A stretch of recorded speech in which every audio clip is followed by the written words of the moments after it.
BB851, turn right, heading 180. 14 Papa, turn right 245, report localizer established 27.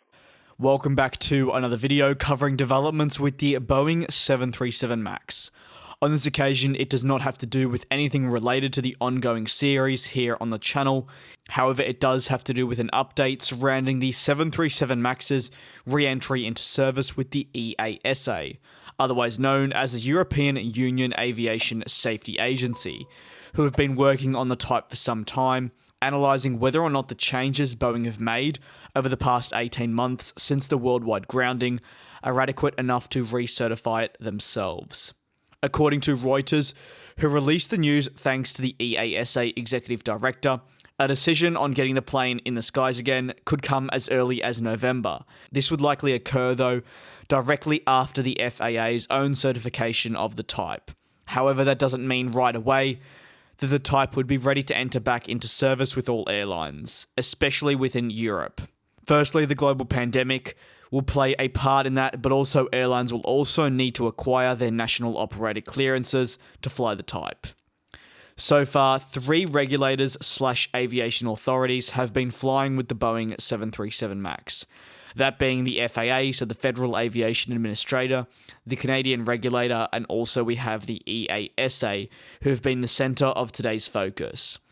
While these authorities go over the 737 MAX, one thing they've all had in common, especially authorities that are not the FAA, wouldn't hazard to put more restrictions or more training on the 737 MAX and pilots in order to get the people flying the jets completely up to speed so when they return they can feel as safe as possible in the aircraft.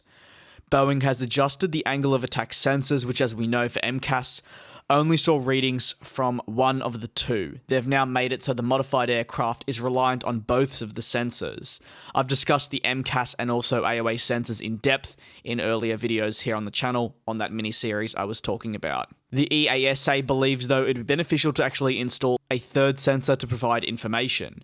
This is where a number of differences can be noted between what, say, a regulator wants and what Boeing have actually implemented themselves to make the aircraft safe. Either way, at this point, it's still unclear just when the Boeing 737 MAX will officially fly, as it almost feels like now we're going through the same thing we went through a year ago, with the in quotation marks, it's almost ready headlines appearing, like what you've just listened to throughout this video.